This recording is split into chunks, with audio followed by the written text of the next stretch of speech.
keputusan MK yang final dan mengikat.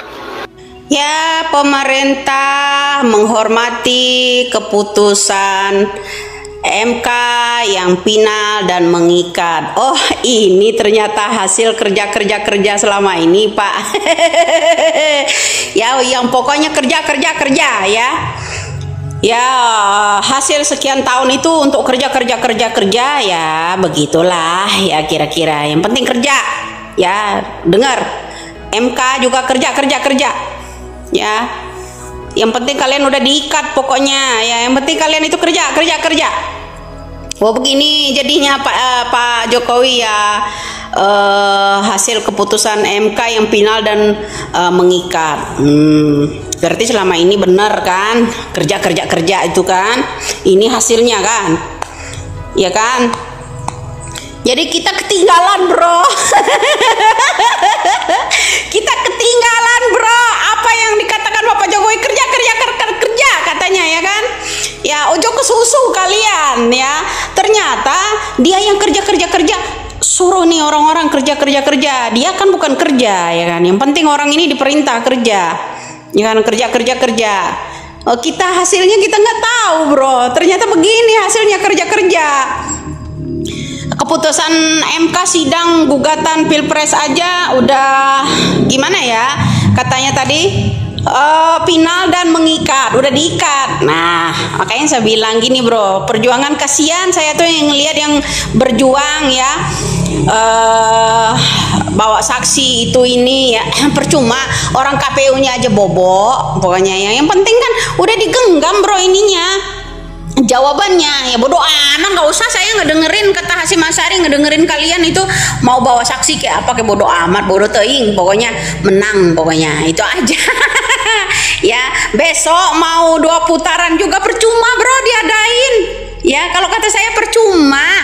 Itu nanti quick on-nya 67,29%. Ya, itu perkiraan saya ini nanti ya, 67,29% nanti. Percuma lu bontang-banting di sana, ya kan? Ya, orang Jokowi kerja kok, ya. Pokoknya kerja, suruh kerja itu orang-orang, ya. Harus manut, ya. Kalau enggak, kalau mereka menang itu penjara. Nggak menang penjara, ada pepatah seperti itu. Jadi salah satu Pak Jokowi ya, saya yang merasa curiga, pakar hukum Bapak Mahfud MD tidak dihadirkan di persidangan. Itu aja. Ada apa Bapak Jokowi? Salam waras aja ya Pak Jokowi, salam NKRI, selamat pagi. Di media sosial ada seorang wanita yang mengkritik keras Presiden Jokowi dengan tegas bahwasanya keputusan Mahkamah Konstitusi atau MK sudah final dan mengikat, tidak bisa digugat kembali.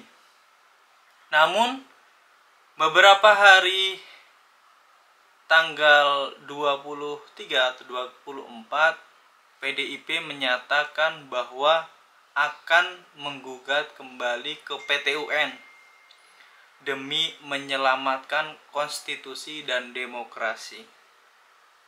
Yang pasalnya bahwasanya Presiden Jokowi sudah mengacak-acak demokrasi dan konstitusi melalui nepotisme dan cawe-cawenya.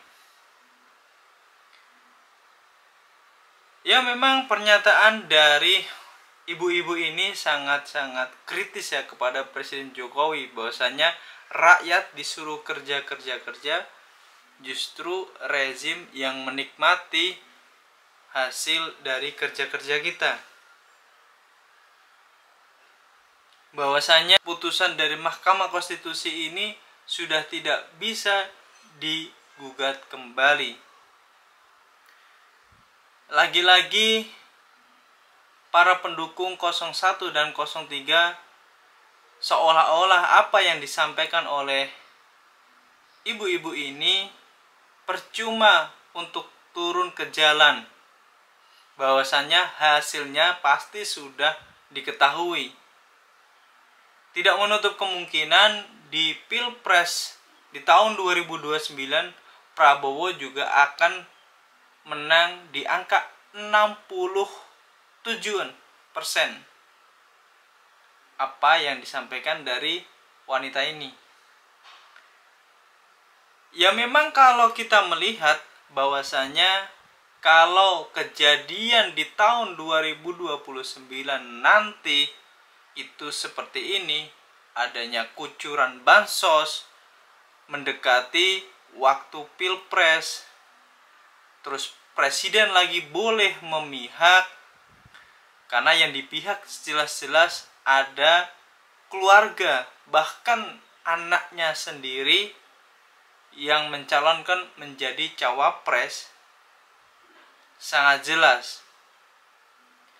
Dan sangat banyak sekali bukti-bukti dari video bahwa ASN memihak. Kalau Jokowi atau sidang Mahkamah Konstitusi itu tidak mengatakan bahwa tidak terbukti adanya nepotisme, lantas apa hubungannya Presiden Jokowi dengan Gibran Rakabuming Raka yang tahun ini mencalonkan menjadi cawapres tahun 2024? Dari gelagat pertama kali saat putusan dissenting opinion pada perkara pokok nomor 90 yang memutuskan bahwasannya batas minimum cawapres itu boleh 40 tahun ke bawah dengan syarat pernah menjabat menjadi kepala daerah, bupati, wali kota, atau gubernur. Ini sangat-sangat terlihat ya, mau mempermainkan, tetapi oleh pakar-pakar hukum yang sangat cerdas menganalisa, sangat terlihat sekali bahwasanya permainan dissenting opinion atau putusan Anwar Usman yang pada waktu itu menjabat menjadi Ketua Mahkamah Konstitusi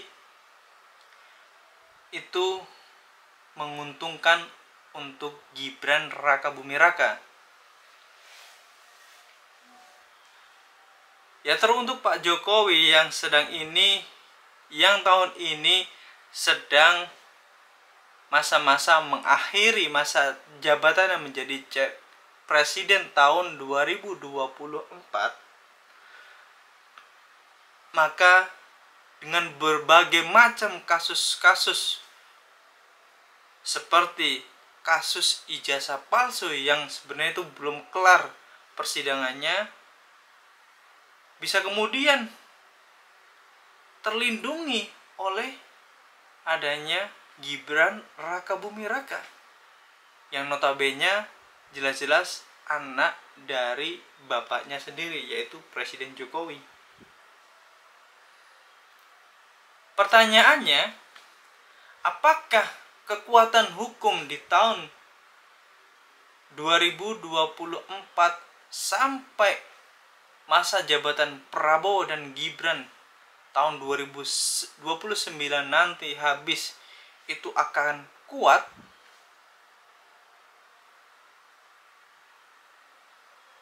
Maka ini yang diharapkan masyarakat, bagaimana hukum saat ini sudah diacak-acak oleh penguasa yang menginginkan kekuasaannya untuk mendapatkan segala sesuatu yang dia inginkan dengan mempermainkan konstitusi dan hukum. Ya teman-teman sekalian, sangat kritis dan berani sekali ya ibu-ibu ini mengkritik secara langsung Presiden Jokowi. Mungkin di tahun 2019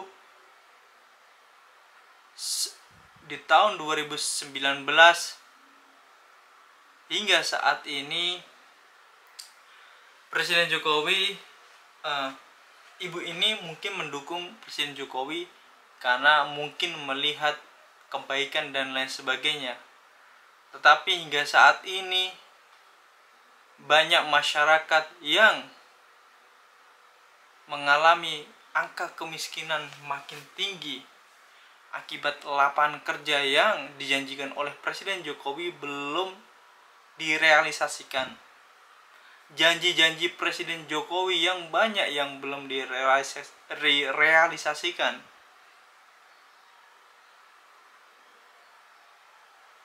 Akankah Prabowo dan Gibran bisa memperbaiki hukum di negeri ini jika Presiden Jokowi ikut campur dalam penjabatan Prabowo dan Gibran? Maka tidak menutup kemungkinan kejadian-kejadian di era Presiden Jokowi akan juga terjadi di era Prabowo dan Gibran. Mungkin ini sedikit informasi yang bisa saya sampaikan, mudah-mudahan bermanfaat. Assalamualaikum warahmatullahi wabarakatuh.